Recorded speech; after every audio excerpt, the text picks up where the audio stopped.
열왕기상 19장 1절부터 8절까지 먼저 읽도록 하겠습니다. 시작. 아합이 엘리야가 행한 모든 일과 그가 어떻게 모든 선지자를 칼로 죽였는지를 이세벨에게 말하니, 이세벨이 사신을 엘리야에게 보내어 이르되, 내가 내일 이맘때에는 반드시 내 생명을 저 사람들 중 한 사람의 생명과 같게 하리라. 그렇게 하지 아니하면 신들이 내게 벌 위에 벌을 내림이 마땅하니라 한지라. 그가 이 형편을 보고 일어나 자기의 생명을 위해 도망하여 유다에 속한 브에세바에 이르러 자기의 사원을 그곳에 머물게 하고, 자기 자신은 광야로 들어가 하룻길쯤 가서 한 로뎀나무 아래에 앉아서 자기가 죽기를 원하여 이르되, 여호와여 넉넉하오니 지금 내 생명을 거두시옵소서. 나는 내 주장들보다 낫지 못하니이다 하고 로뎀나무 아래에 누워 자더니 천사가 그를 어루만지며 그에게 이르되, 일어나서 먹으라 하는지라. 본즉 머리맡에 숯불에 구운 떡과 한 병 물이 있더라. 이에 먹고 마시고 다시 누웠더니 여호와의 천사가 또 다시 와서 어루만지며 이르되, 일어나 먹으라. 내가 갈 길을 다 가지 못할까 하노라 하는지라. 이에 일어나 먹고 마시고 그 음식물의 힘을 의지하여 40주 40야를 가서 하나님의 산 호렙에 이르니라. 아멘. 시간 섭리 이제 마무리를 하면서 섭리 교리의 적용으로서 섭리의 하나님을 의지하라, 섭리의 하나님을 의지하라 라는 제목으로 열왕기상 19장 강의를 오늘 하도록 하겠습니다. 먼저 서론적으로 섭리를 믿는 사람들은 항상 하나님이 모든 세상을 보존하시고 통치하신다는 것을 깊이 깨달아야 됩니다. 그래서 항상 하나님이 살아계시고 하나님이 이 모든 만물을 작정 가운데 창조하시고 작정 가운데 섭리하신다. 이것을 항상 우리가 기억하고 제1원인 되시고 절대 주권자 되시는 하나님을 항상 의지하는 신앙을 가져야 됩니다. 하나님은 제2원인들을 수단으로 사용하여 섭리하기도 하죠. 그걸 일반적으로 통상섭리라 이렇게 부르고, 또 제2원인들 없이도 비상섭리를 하십니다. 기적과 같은 일들. 그리고 저번 시간에도 말씀드렸지만은 하나님의 섭리는 일반적으로 모든 피조물에게 미치는 일반적인 섭리가 있고, 또 특별한 방법으로 그의 교회를 보호하시고 모든 일들이 교회의 유익이 되도록 처리하시는 특별 섭리가 있다. 그래서 하나님께서 이 세상을 섭리하시지만 특별히 교회를 섭리하신다. 왜냐하면 그리스도 안에서 구원받는 성도들과 교회를 위해서 이 세상이 보존되고 통치되고 있기 때문입니다. 그 모든 것은 결국 궁극적으로는 하나님의 영광을 위한 것이지만, 하나님의 영광을 위해서 하나님께서는 교회를 세우시고 친히 교회를 다스리시고 통치하시고 보존하십니다. 그래서 천지는 없어질지언정 하나님과 하나님의 말씀은 없어지지 않고 교회도 없어지지 않습니다. 그렇기 때문에 우리 성도 한 사람 한 사람은 우리가 아무리 믿음이 없어도 그리스도 안에서 구원받은 모든 성도들을 하나님께서 특별히 섭리하신다는 것을 기억해야 됩니다. 그리고 그 하나님 아버지를 우리가 항상 의지해야 됩니다. 그러므로 하나님의 지극히 높으신 절대 주권을 믿고 항상 우리가 경외해야 됩니다. 경외는 두려움과 사랑을 포함하는 것입니다. 더 이상 이 세상만을 바라보고 살면 안 됩니다. 자기만 바라보고 세상만 바라보고 살면 섭리의 하나님을 의지하는 신앙에서 떠나게 되는 것이죠. 엘리야가 그렇게 할 때 낙심하게 되었습니다. 제2원인들을 의지하지 말고, 또 제2원인들을 두려워하지 말고, 또 해를 끼친 사건이나 피조물, 사람들을 원망하느냐고 시간 보내지 말고, 분을 품고 복수하려고 하지 말고, 모든 것을 섭리하신 하나님께 맡겨야 됩니다. 고난 중에 인내하며 자신의 영혼을 돌보면서 섭리의 하나님을 항상 의지해야 됩니다. 시편 37편 5절에 보면은 같이 읽어볼까요? 시작. 내 길을 여호와께 맡기라. 그를 의지하면 그가 이루시고. 우리의 삶을 하나님께 맡겨야 됩니다. 어차피 우리 인생은 우리 마음대로 되지 않습니다. 하나님께서 인도하여 주시면 되는 거예요. 그러니까 우리는 우리 인생을 내 마음대로 하려고 해서는 안 되고 하나님의 말씀대로 순종하려고 해야 됩니다. 성도는 내 인생을 내가 원하는 대로 살아야 되겠다 해서는 안 되고 모든 상황 속에서 하나님을 의지하고 순종하자. 이게 성도의 본분입니다. 하나님이 우리 앞길을 어떻게 인도하든지 그곳에서 내가 하나님을 의지하고 순종하는 거예요. 그럼 하나님께서 가장 영광스럽게 우리의 삶을 만들어 가십니다.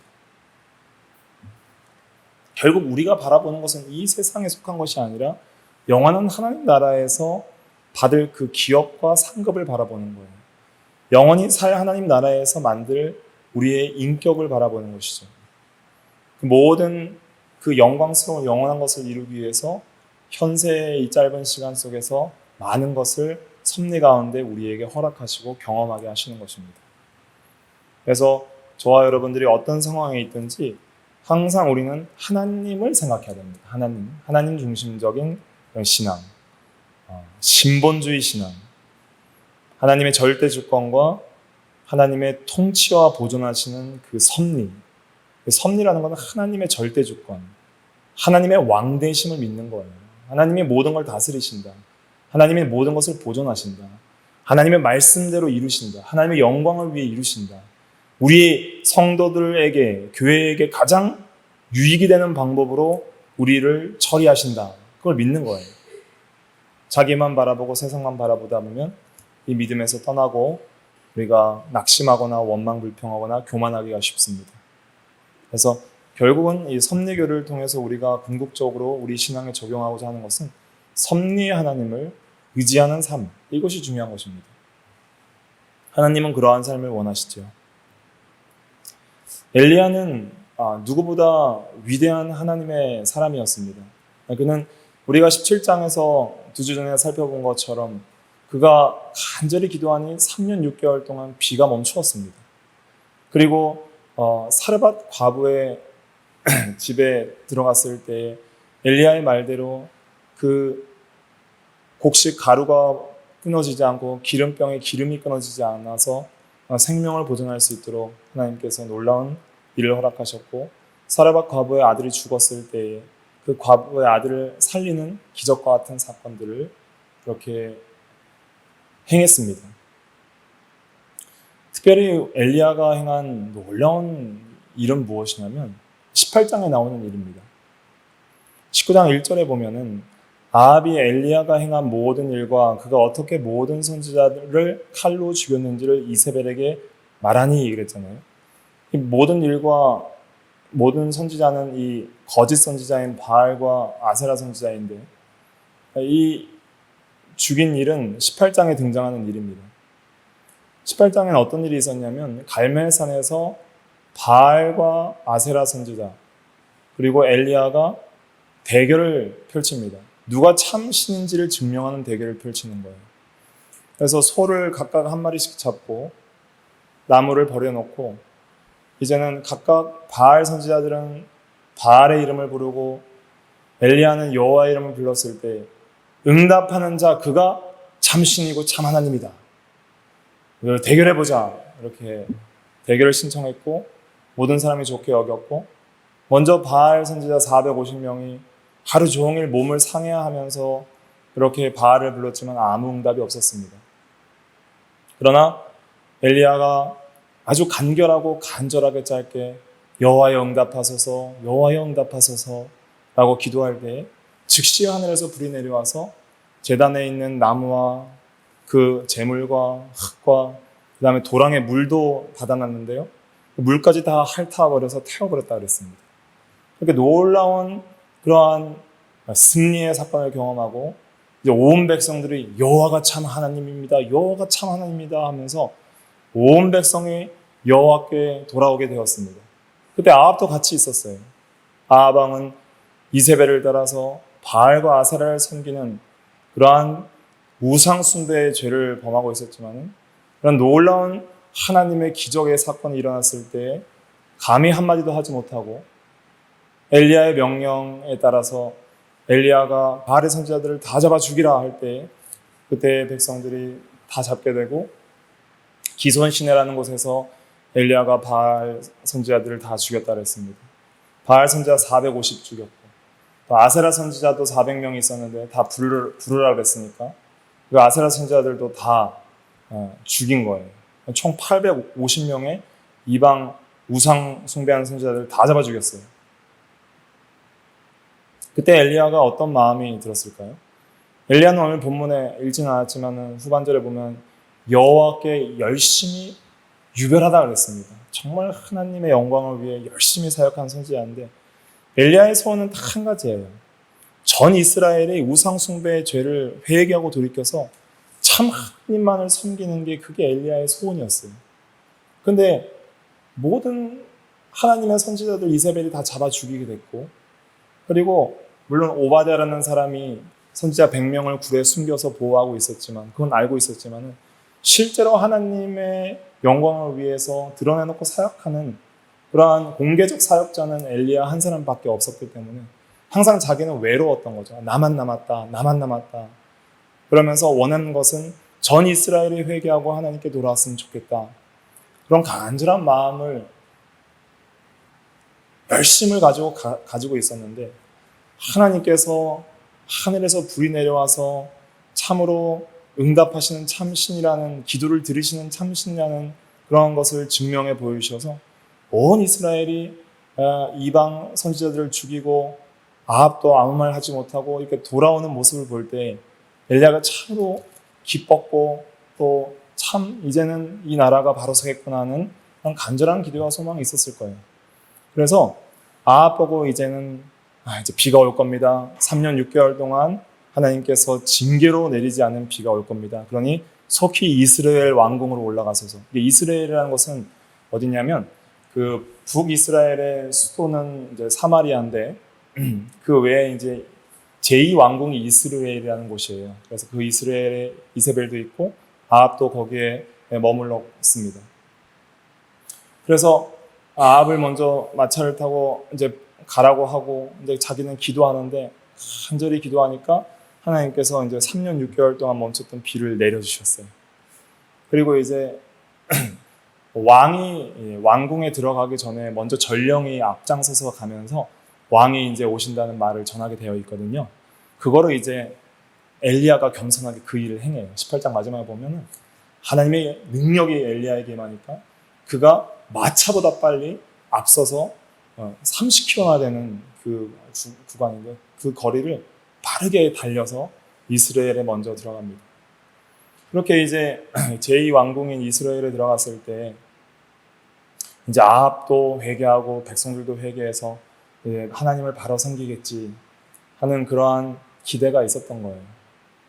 그런데 아합이 1절에 보니까 19장 1절에 아합이 엘리야가 행한 모든 일과 그가 어떻게 모든 선지자를 칼로 죽였는지를 이세벨에게 말하니 그럴 때 이세벨이 엘리야를 반드시 죽이겠다고 그렇게 살해 예고를 하게 됩니다. 2절 같이 읽어볼게요. 시작. 이세벨이 사신을 엘리야에게 보내어 이르되 내가 내일 이맘때에는 반드시 내 생명을 저 사람들 중 한 사람의 생명과 같게 하리라. 그렇게 하지 아니하면 신들이 내게 벌 위에 벌을 내림이 마땅하니라 한지라. 예. 일어난 현실은 전혀 엘리야가 예상한 현실과는 다르게 돌아갔습니다. 아합은 그 즉시 이세벨에게 말을 하고 이세벨이 하는 그 말대로 마음을 바꿔서 이세벨의 말에 따르게 됐고 이세벨은 엘리야를 죽이겠다고 내일까지 반드시 너를 죽이겠다고 사신을 보내서 그렇게 위협하고 협박했고 그러한 상황 속에서 그 누구도 엘리야 편에 서지 않고 온 백성은 다시 이세벨의 권력 앞에 무릎 꿇게 된 것이죠. 다시 우상숭배로 돌아가는 거예요. 그러니까 2절 말씀을 통해서 우리가 볼 수 있는 건 뭐냐면 또 다시 이세벨 밑에 들어가고 그 엘리야를 따라서 함께 바알 선지자, 아세라 선지자를 숙청했던 백성들도 침묵하고 엘리야 편에 선 사람은 다시 한 명도 없고 다시 홀로 남은 거예요. 그러니까 다시 우상 숭배의 길로 전 이스라엘이 기울어지니까 엘리야가 심각한 절망에 이르렀던 것입니다. 그 전에는 그래도 소망이 있었어요. 돌아오겠거니 하는 소망이 있었는데, 그러한 소망이 18장에서 갈멜산 승리로 이루어질 줄 알았는데 다시 10장에서 다시 제자리로 돌아가니까 엘리야가 급격한 절망감에 빠지게 됐습니다. 내가 이렇게 여호와를 위해 열심히 유배했지만은 이스라엘은 전혀 변함이 없구나. 아하방도 회개하고 돌이킬 것 같았지만 다시 이세벨의 말에 넘어갔구나.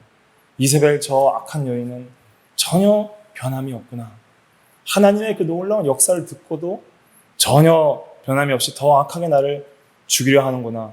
나까지 이제는 죽게 생겼구나 하는 그러한 절망과 상실한 마음을 가지게 되었죠. 그래서 그가 이제 자기 생명을 위해서 이 형편을 보고 도망하게 됩니다. 3절 같이 한번 읽어볼게요. 시작. 그가 이 형편을 보고 일어나 자기의 생명을 위해 도망하여 유다에 속한 브엘세바에 이르러 자기의 사안을 그곳에 머물게 하고. 자, 여기서 이 엘리야는 전과는 완전히 다른 그런 신앙의 잠이 든 상황을 알 수 있습니다. 전에 엘리야는 항상 하나님을 의지했고 그는 기도의 사람이었습니다. 그리고 하나님을 항상 생각하고 하나님을 의지하며 모든 어려운 가운데서도 믿음으로 순종하며 살았습니다. 그러나 이런 절망적인 상황에서 그가 바라본 것은 하나님이 아니라 이 형편을 봤다 그랬습니다.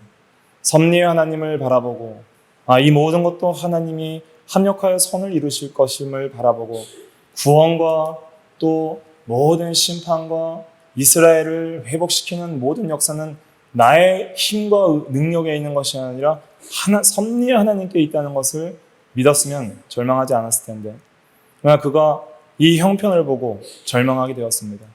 그리고 그렇게 담대하게 자기 목숨을 아끼지 않고 용감하게 사역했던 그 엘리야가 이젠 두려워 떨면서 자기의 생명을 위해서 도망하게 되었습니다. 엘리야가 절망한 이유를 한 4가지 정도로 압축할 수 있는데요. 첫 번째는 그가 이 형편만 보았기 때문입니다. 하나님의 섭리를 바라보지 못했습니다. 이 형편은 정말 절망적인 형편이었죠. 변화되지 않는 현실이죠. 이 형편은 변화되지 않는 현실, 오히려 더 악화된 현실이죠. 이스라엘이 돌아오고 회개하고 아합이 바로 서고 또 이세벨의 어떤 우상 숭배, 바알과 아세라 숭배, 그런 모든 것들을 다 철폐하기를 원했지만, 그러나 전혀 변화되지 않고 이세벨은 자기를 죽이려고 하는 이 형편, 이 현실, 이 상황만 보았던 것입니다. 둘째는 죽음을 두려워했습니다. 전에는 전혀 두려워하지 않았는데 이제는 자기 목숨을 사랑하고 두려워하는 상황에까지 이르게 됐습니다. 하나님을 두려워하는 사람은 다른 어떤 것도 두려워하지 않습니다. 왜냐하면 생사화복이 하나님께 있다는 것을 믿기 때문입니다. 하나님은 죽이기도 하시고 살리기도 하시고 음부에 내리기도 하시고 올리기도 하시고 가난하게도 하고 부하게도 하시고 낮추기도 하고 높이기도 하시느니라 그랬잖아요. 사무엘상 2장에. 그리고 몸은 죽여도 영혼을 능히 죽이지 못하는 자를 두려워하지 말고 몸과 영혼을 능히 지옥불에 멸하실 수 있는 이를 두려워하라. 마태복음 10장 28절에 그렇게 말했습니다. 하나님을 두려워하는 자는 몸을 죽여도 영혼을 죽일 수 없는 그러한 악인들을 두려워하지 않게 되는데, 그 섭리의 하나님, 절대 주권의 하나님을 믿는 신앙에서 떠나서 형편만을 바라보니까 두려움이 오는 거예요. 그래서 자기만 바라보고 형편만 바라보면 우리가 사실은 두려워할 것들이 너무 많이 있습니다. 그러나 눈을 들어서 하나님을 바라보면 하나님께 모든 생명이 있다는 것을 깨닫게 됩니다. 그러므로 다른 제2 원인들을 두려워하지 않을 수 있는 담대함과 평안을 얻게 되는 것이죠. 세 번째는 자기 중심으로 생각하게 됐습니다. 사람들은 보통 자기 중심으로 세상을 바라보고 자기를 바라보게 됩니다. 특별히 시험에 들었을 때 성도들의 시험된 성도들의 특징은 뭐냐면 굉장히 자기 중심으로 자기를 바라보고 세상을 바라봐요. 굉장히 자기 중심적이 돼요. 시험이 든 증거 중에 하나는 굉장히 자기 중심이 된다는 거예요. 자기 중심. 그래서 자기 중심으로 다 해석을 해요. 하나님의 시각과 하나님의 관점, 또 진리의 말씀대로 형편을 해석을 하는 것이 아니라 그냥 자기 중심에 갇혀서 그렇게 해석을 하게 돼요. 엘리야가 그렇게 해석을 합니다.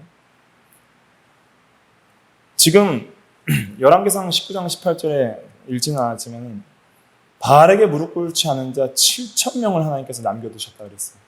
그리고 또 18장 4절에 보면 오바데라는 그 국내 대신이 이세벨이 선지자들을 죽일 때 선지자 100명을 숨겨놓고 먹였다는 사실도 알고 있었습니다. 그러나 엘리야는 여호와의 선지자가 자기만 남았다고 절망하고 있었습니다. 18장에도 이런 말을 했어요. 18장 22절에 보면은 갈멜산 승리할 때에도 여호와의 선지자는 나만 홀로 남았으나 이렇게 말을 했는데 이제 그러한 생각들이 엄청 깊어졌던 것이죠. 19장 이때부터 시험의 요소들이 있었던 거예요. 그런데 19장 10절과 14절에 보면은 오직 나만 남았거늘 이런 말을 하게 됩니다. 10절 한번 같이 읽어볼게요. 19장 10절 시작. 그가 대답하되 내가 만군의 하나님 여호와께 열심히 유별하오니 이는 이스라엘 자손이 주의 언약을 버리고 주의 제단을 헐며 칼로 주의 선지자들을 죽였음이오며 오직 나만 남았거늘 그들이 내 생명을 찾아 빼앗으려 하나이다. 네. 오직 나만 남았거늘 이건 자기 중심의 생각인 것이죠. 자기 중심으로 모든 세상과 자기를 바라보는 것입니다.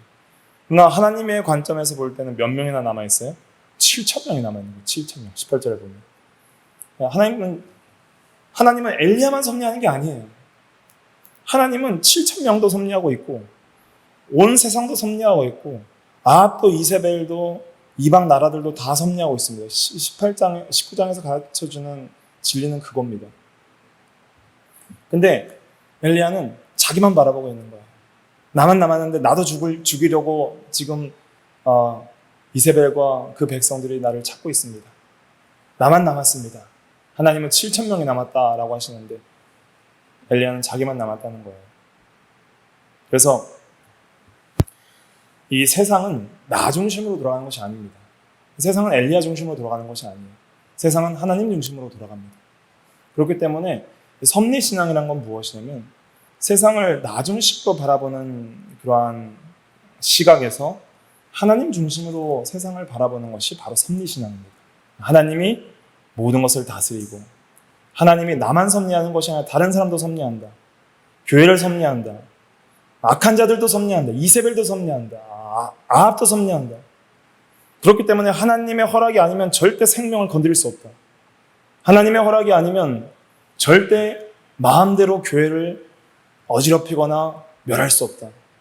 하나님의 허락이 아니면 절대 그들도 살아있을 수 없다. 그리고 하나님은 반드시 악인을 심판하시고 하나님이 택한 성도들을 구원하실 것이다. 그런 하나님의 섭리의 광대함과 섭리의 그 깊이를 이해해야 됩니다. 그래서 섭리라는 것은 가장 작은 것에부터 가장 큰 것까지 모든 피조물들과 그 일들을 통치하고 보존하는 것이라고 그렇게 우리 신앙 고백서는 교리적으로 말하고 있잖아요. 모든 것을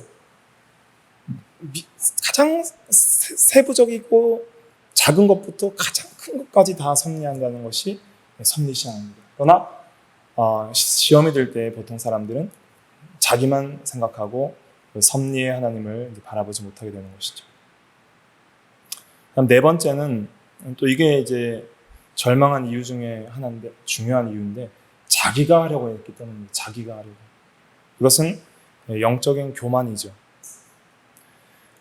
엘리야는 열심히 있었습니다. 열심히 있고 충성된 건 참 좋은 믿음입니다. 그러나 이스라엘을 회개시키는 것 자기가 하려고 했어요. 아합을 돌이키려는 것도 자기가 하려고 했어요. 백성들을 회개시키고 바알과 아세라 선지자들을 징계하고 멸하는 것도 자기가 하려고 했죠. 그래서 나만 남았다고 얘기를 하는 거예요. 나만 남았고 내가 한다. 내가 이 모든 일들을 여호와의 열심을 가지고 돌이키겠다 하는, 내가 하려고 하는 그러한 마음이 있었습니다. 그러나 우리는 섭리신앙은 무엇이냐? 하나님이 하신다는 거예요. 하나님이. 비를 그치게 하시고 내리게 하신 분도 하나님이시고, 하늘에서 불이 내려와서 응답하신 분도 하나님이시고, 바알과 아세라 선지자들을 숙청하여서 그 선지자들을 심판하신 것도 하나님이 하신 것이죠. 엘리야가 한 것은 무엇이냐? 하나님의 종으로서 온전히 심부름한 거예요. 순종한 것이고 심부름한 것이고 하나님이 하라 하는 명령대로 그대로 행한 것뿐이에요. 하나님이 하라 하면 네 하고 하면 일은 하나님이 뜻대로 되게 하시는 거예요. 이것이 섭리신앙입니다. 그런데 하나님이 하라고 순종한 걸로 만족을 해야 되는데 일이 내 뜻대로 되지 않았다. 내가 이렇게 하고 싶었는데 내 뜻대로 되지 않았다. 한 마음이 들어왔기 때문에 절망하게 된 거예요. 즉시 이스라엘이 다 돌아오고 회개하기로 했는데 현실은 전혀 그렇지 않으니까 자기의 열심과 뜻대로 되지 않았다고 절망하게 된 것이죠. 그래서 나중에 보면은 내가 열조보다 나은 게 하나도 없습니다 하면서 자기 자신을 비하하고 한탄하게 하는 그러한 말씀도 하게 되는 것이죠. 그래서 섭리신앙은 무엇이냐면 모든 것을 하나님이 하신다. 우리의 일은 무엇이냐면 우리는 온전히 하나님께 심부름하고 순종하는 거예요. 내가 말씀대로 오늘 하루를 믿음으로 살고 하나님의 계명을 순종하고 내가 맡은 자리에서 내 일을 하면은 그 모든 성도들의 개개인의 일들을 합쳐서 하나님의 구원 역사를 합력해서 선을 이루게 하십니다. 엘리야는 엘리야가 할 일이 있는 거예요. 그리고 다른 그 당시에 남아있는 7,000명의 성도들도 각자가 할 일이 있는 거예요. 그 각자 할 일 하면은 하나님의 전체 구원 역사는 하나님의 뜻대로 하나님이 친히 이루어 가시는 거예요. 근데 엘리야가 자기 혼자 다 하려고 한 거예요. 다 하려고 하니까 절망하는 마음이 들어왔던 것이죠. 우리도 마찬가지입니다. 내가 모든 일을 해보겠다.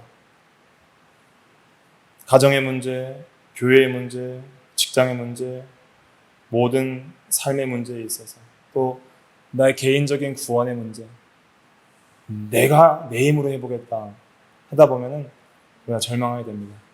하나님을 의지하고 하나님께 간절히 기도하고 내게 능력 주시는 데에서 내가 모든 것을 할 수 있나이다 하는 마음을 가지고 하나님을 항상 찾고 의지해야 됩니다.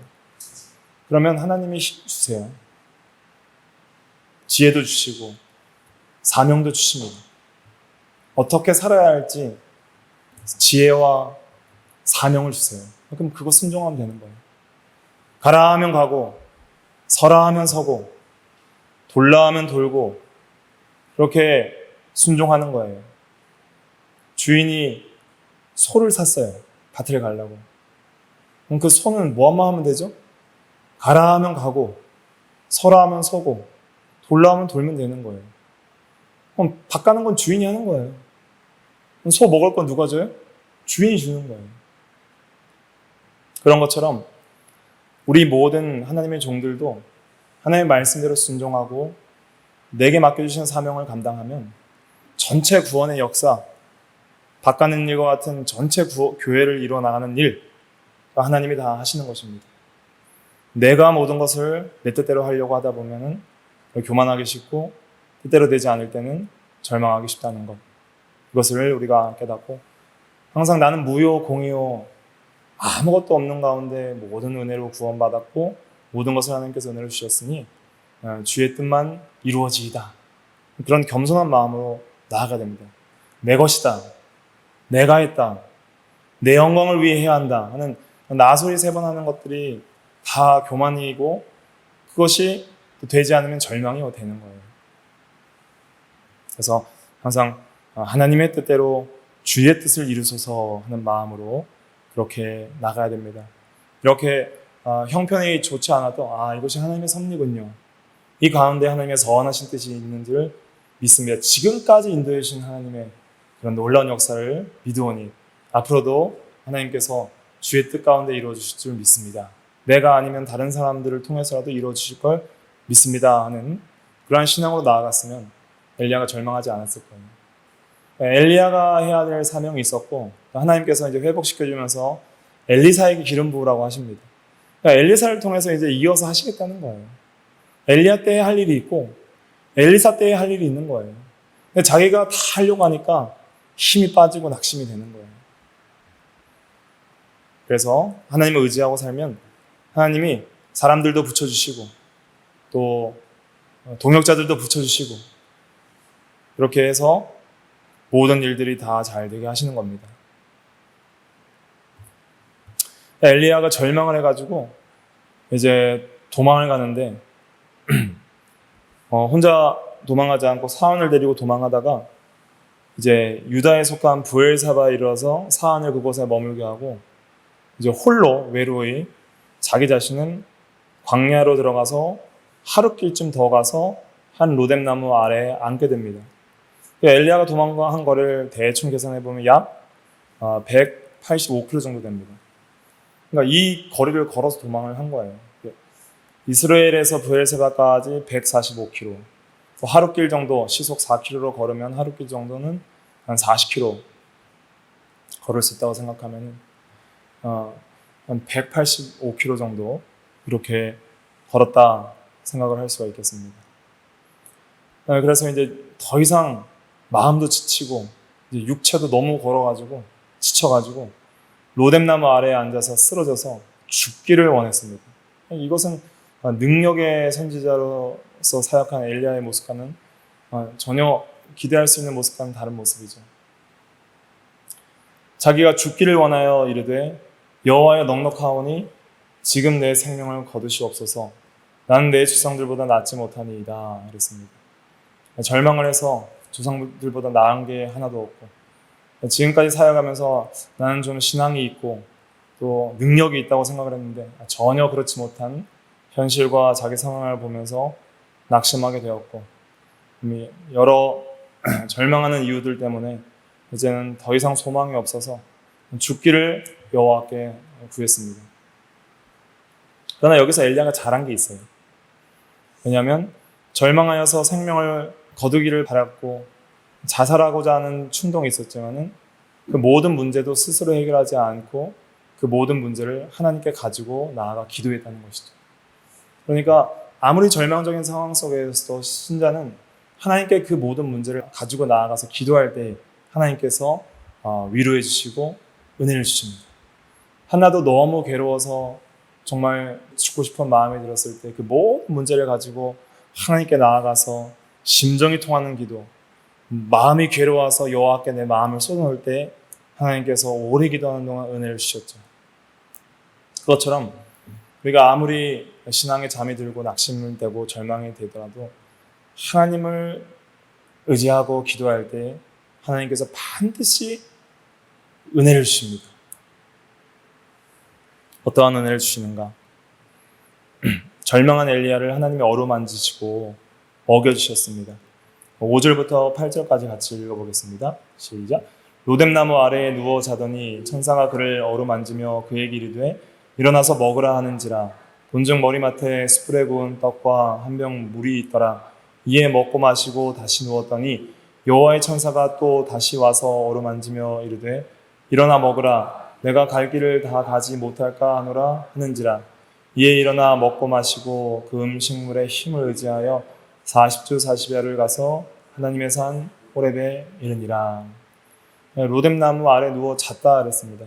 하나님께서 영육 전체가 지쳐있는 엘리야가 쉴 수 있게 잠을 주신 거예요. 잠도 주시고 또 천사를 통해서 그를 어루만져 주셨다 그랬습니다. 어루만지다는 것은 만져주시는 것, 손을 대주시는 것입니다. 이것을 통해서 우리가 알 수 있는 건 먼저 엘리야의 마음을 위로해 주셨다는 거예요. 엘리야야, 너가 지금까지 나를 위해 열심히 유별해서 나의 영광을 위해 사역한 거 내가 다 안다. 그리고 네가 절망한 것도 다 안다. 그러나 내가 너를 사랑한다. 내가 너와 함께한다. 내가 너를 위로한다. 용기를 내라.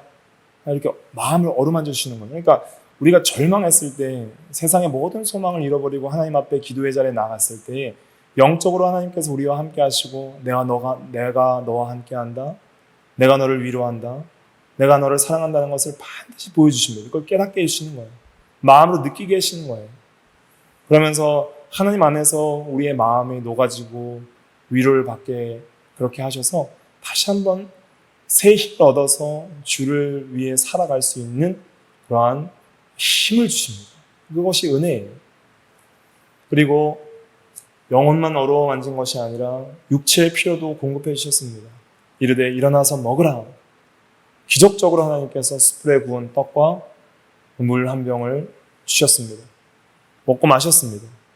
너무 힘드니까 또 자는 거예요. 아직도 마음도 괴롭고 힘도 없어서 또 잡니다. 또 와서 어루만집니다. 계속 위로해 주시고 권고해 주시고 또 일어나 먹으라 먹여주시고 내 갈 길을 다 가지 못할까 하노라. 형편을 아시고 그 형편에 맞게 모든 은혜들을 공급해 주시고 충분한 휴식도 주셨습니다. 그래서 엘리야가 다시 힘을 얻게 됐습니다. 그래서 이에 일어나 먹고 마시고 그 음식물의 힘을 의지하여 40주 40야 40일을 걸어서 하나님의 산 호렙에 이르렀습니다. 호렙은 신의 산입니다.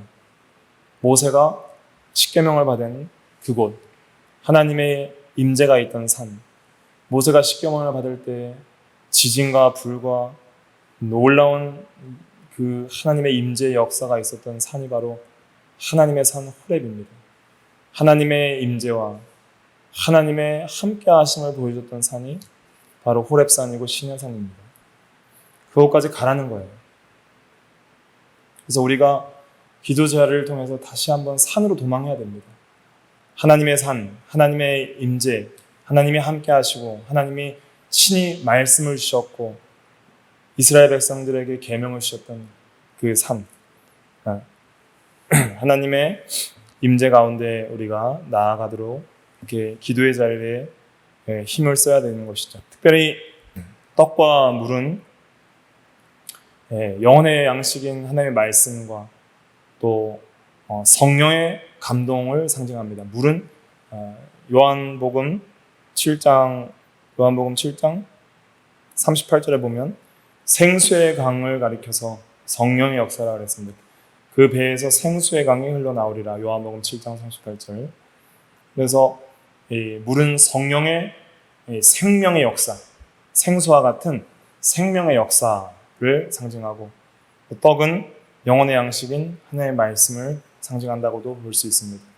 그래서 오늘날 우리도 이 하나님의 말씀과 성령의 감동을 따라서 영적으로 회복이 되고 하나님께 더욱더 가까이 나아갈 힘을 얻게 되는 것입니다.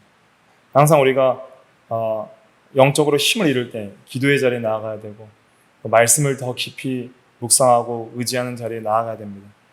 그러할 때 하나님께서 새 힘을 주십니다. 그래서 그 음식물의 힘을 의지해서 호렙산에 나아가게 됐습니다. 그래서 호렙산에서 엘리야는 하나님을 만나게 됩니다. 9절부터 12절까지 같이 읽어볼게요. 9절부터 12절 시작. 엘리야가 그곳 굴에 들어가 거기서 머물더니 여호와의 말씀이 그에게 임하여 이르시되 엘리야야 내가 어찌하여 여기 있느냐. 그가 대답하되 내가 만군의 하나님 여호와께 열심히 유별하오니 이는 이스라엘 자손이 주의 언약을 버리고 주의 제단을 헐며 칼로 주의 선지자들을 죽였음이오며 오직 나만 남았거늘 그들이 내 생명을 찾아 빼앗으려 하나이다.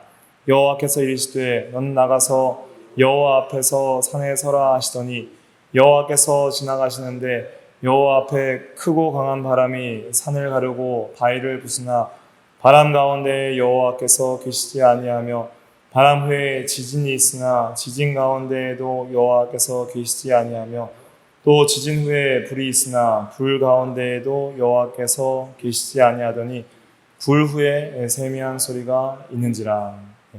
여기서 중요한 핵심 단어는 세미한 소리입니다. 세미한 소리. 호렙산에서 하나님을 만난 것은 세미한 소리 가운데 만난 것입니다. 바람이 있으나 바람 가운데 여호와께서 계시지 않았고 지진이 있으나 지진 가운데에도 여호와께서 계시지 아니하였고 지진 후에 불이 있으나 불가한데에도 여호와께서 계시지 않았다 그랬습니다. 불 후에 세미한 소리가 있을 때 여호와께서 계셨습니다. 과거의 시내산에서도 지진, 구름, 바람, 불과 같은 그런 가시적, 외부적 하나님의 임재의 상징을 보여주셨지만 실제적으로 하나님의 계심과 하나님의 그 임재는 그 말씀을 통해 나타났습니다. 그러니까 세미한 소리는 말씀을 상징하는 거예요. 말씀. 소리라는 것은 말씀이잖아요. 그러니까 말씀 가운데 하나님이 함께 하신다. 그러니까 세미하다는 건 뭐예요? 그거는 외적으로 바람, 지진, 불과 같이 외적으로 막 크고 웅장하고 뭐 외적으로 굉장한 것이 아니에요. 그냥 미세한. 이 세미한 것을 상징한 건 세미한이 상징한 건 무엇이냐면 내적이라는 거예요. 내적. 영적이라는 것이죠. 엘리야가 추구했던 사역은 외적이고 육체적인, 하늘에서 불이 떨어지고 하늘에 비가 그치고 바알 선지자들이 숙청을 당하고 전 이스라엘이 막 외적으로 여호와는 참 하나님이시다, 여호와는 참 하나님이시다 해서 외적으로 막 부흥해서 다시 돌아오는 그런 외적인 그런 눈에 보이는 가시적인 역사를 엘리야는 원했던 거예요. 하나님은 그렇지 않다. 그런 기적을 보고도 절대 부패한 죄인은 돌이킬 수 없다.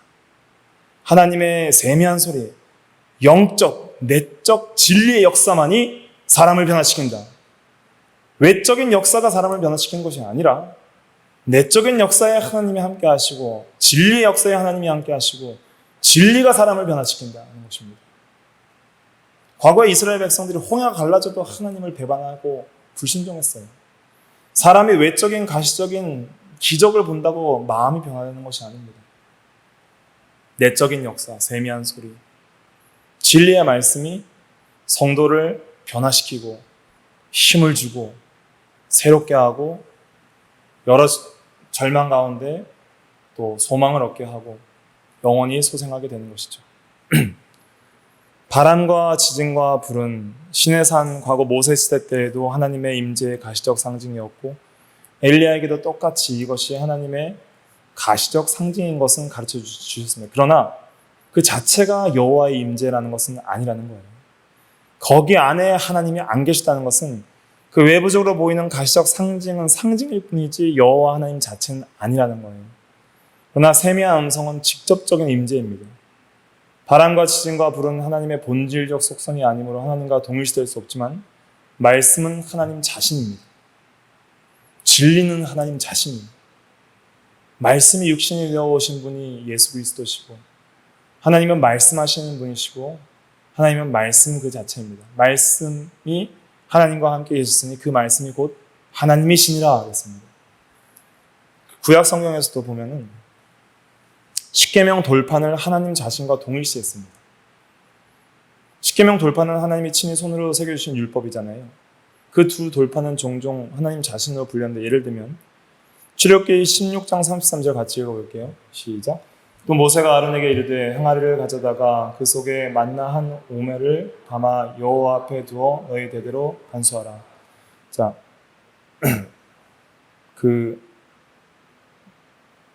여호와 앞에 두어 너희 대대로 간수하라 그랬잖아요.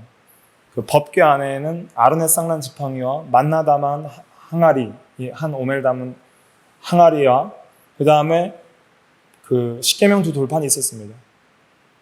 근데 한 오멜을 담아 여호와 앞에 두어라고 한 말을 보면은 이 말을 다르게 34절에는 그대로 이어서 34절에 뭐라고 말하냐면 같이 읽어볼게요. 시작. 아론이 여호와께서 모세에게 명령하신 대로 그것을 증거판 앞에 두어 간수하게 하였고 증거판 앞에 두었다. 그러니까 하나님 앞에 둔 것을 증거판 앞에 두었다라고 표현하고 있습니다. 그래서 하나님을 이 증거판과 동일시하는 것이죠. 증거판이라는 것은 십계명 두 돌판을 가리키는 것입니다. 그래서 이 말은 무엇이냐면 십계명 두 돌판의 그 말씀이 하나님 자신과 같다는 뜻이에요. 그러니까 말씀이 곧 하나님이요 하나님은 곧 말씀이시니 하나님은 말씀하시는 인격적 하나님이시기 때문입니다. 그래서 엘리야가 세미한 소리 가운데 하나님을 깊이 만납니다. 그 지진과 불과 바람 가운데서 두려워하지 않았던 그 엘리야가 세미한 소리 가운데 하나님의 영광의 임재를 보고 겉옷으로 얼굴을 가리고 두려워하게 되었습니다. 그리고 소리가 엘리야에게 임하였습니다. 엘리야야, 내가 어찌하여 여기 있느냐? 왜 절망하여 낙심하여 이렇게 도망하여 여기 있느냐? 이렇게 물어본 것이죠, 하나님께서. 그때 엘리야가 대답합니다. 14절 같이 읽어볼게요. 시작. 그가 대답하되 내가 만군의 하나님 여호와께 열심히 유별하오니 이는 이스라엘 자손이 주의 언약을 버리고 주의 제단을 걸며 칼로 주의 선지자들을 죽였으며 오직 나만 남았거늘 그들이 내 생명을 빼앗으려 하나이다. 주의 언약, 하나님의 백성으로서 하나님만 섬기겠다는 언약, 십계명 두 돌판의 언약처럼 우상 숭배하지 않겠다는 언약, 우상 숭배하지 않겠다는 언약 다 버리고 제단을 헐고 참 선지자들을 죽였고 나만 남았는데 나도 죽이려고 합니다. 그렇게 말을 한 거예요. 그때 하나님께서 다른 말 안 하고 말씀하십니다. 말씀. 새로운 사명을 주시는 거예요. 네가 할 일은 너를 향한 하나님의 뜻을 순종하는 것이다. 네가 할 일은 지금 절망해서 네가 원하는 대로 대대적인 외적 역사를 이루는 것이 아니라 하나님의 말씀을 듣고 너에게 주신 말씀을 순종하는 것이다. 너에게 주신 말씀만 순종하면 다른 건 내가 다 하겠다는 거예요. 엘리야에게 사명을 주십니다. 15절부터 17절 같이 읽어볼게요. 시작. 여호와께서 그에게 이르시되 너는 내 길을 돌이켜 광야를 통하여 다마섹에 가서 이르거든 하사엘에게 기름을 부어 아람의 왕이 되게 하고 너는 또 님시 아들 예후에게 기름을 부어 이스라엘의 왕이 되게 하고 또 아벨 모올라 사밧의 아들 엘리사에게 기름을 부어 너를 대신하여 선지자가 되게 하라.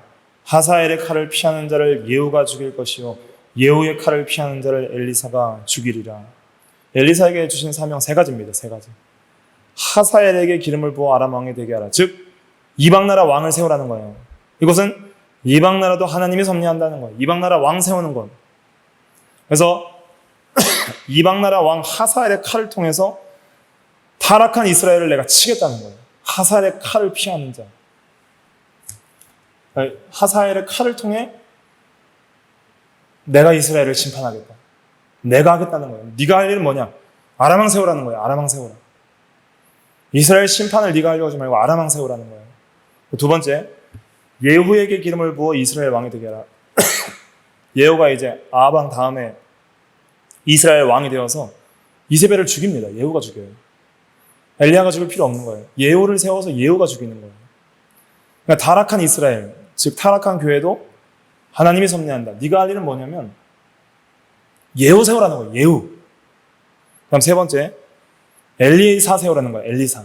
엘리사에게 기름을 부어 너를 대신할 선지자로 삼으라. 이것은 참 선지자, 참 성도, 참 교회도 하나님이 섭리한다는 거예요. 그럼 하나님이 다 하는데 네가 할 일은 뭐냐? 엘리사 한 명 세우라는 거예요. 엘리사 한 명.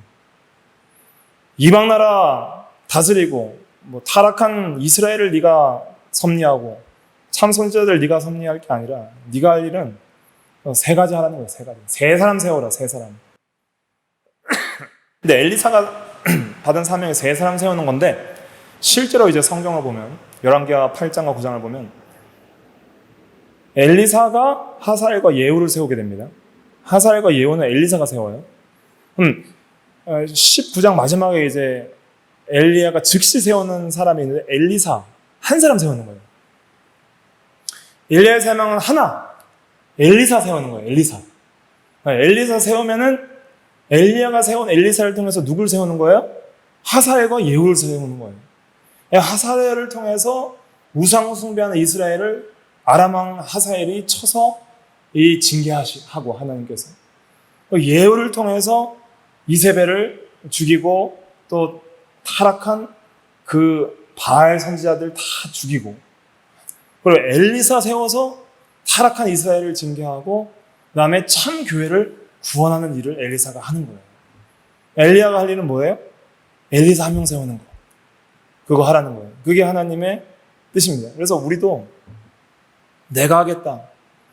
내가 무엇을 다 하겠다는 그러한 생각을 다 내려놓고 하나님께서 내게 주신 자리에서 내가 맡긴 사명과 내게 주신 말씀을 잘 순종해 나가면 하나님께서 모든 것을 다 섭리하셔서 하나님의 뜻대로 선하게 이루어 가시는 것입니다. 그러니까 자기만 바라보지 말고 하나님을 바라보고 하나님의 섭리를 바라보고 이 세상과 타락한 교회와 참 성도들을 섭리한 하나님을 바라보고 좀 다른 성도들 때문에 낙심할 것도 없고 믿지 않는 자들 때문에 낙심할 것도 없어요. 왜 이렇게 변화되지 않고 왜 이렇게 내 뜻대로 부응하지 않고 또 내 자신도 왜 이렇게 자랑하지 못할까? 절망하지 말고 하나님께서 내게 주신 말씀 한 말씀 한 말씀 귀하게 새기고 그것을 세미한 음성으로 들어서 내적인 성령의 감동을 따라 내게 주신 말씀으로 받아서 그 말씀 하나 순종하고 나가면 하나님이 다 이루어 가시는 거예요. 그래서 우리가 그러한 믿음으로 살아야 되겠습니다. 그리고 하나님께서 또 이 말씀을 해주십니다. 18절 같이 읽어볼게요. 시작. 그러나 내가 이스라엘 가운데 7,000명을 남기리니 다 바알에게 무릎을 꿇지 아니하고 다 바알에게 입맞추지 아니한 자니라. 너는 지금 네 혼자 남았다고 하는데 내가 7,000명이나 섭리 가운데 보존하고 있다 하는 것을 통해서 하나님의 섭리의 위대하심을 보여주시는 겁니다. 하나님이 다 하신다. 이걸 통해서 엘리야에게 주고자 하는 메시지는 뭐냐면 너는 너에게 주신 사명, 너에게 주신 말씀을 순종하라는 거예요. 그러니까 우리도 오늘날 우리에게 주신 하나님의 말씀이 있잖아요. 이 말씀을 통해서 우리가 은혜 받은 말씀들 한 말씀 한 말씀 마음에 새겨서 그 말씀 순종하면 되는 거예요. 그 말씀 순종해 나가면 하나님께서 위로해 주시고 하나님께서 하나님의 뜻대로 모든 일들을 선하게 이루어 주실 것입니다. 낙심하지 말고 항상 자기만 바라보고 형편만 바라보지 말고 섭리의 하나님을 바라보고 섭리의 하나님을 의지하는 신앙으로 우리가 나아가야 되겠습니다. 기도하겠습니다.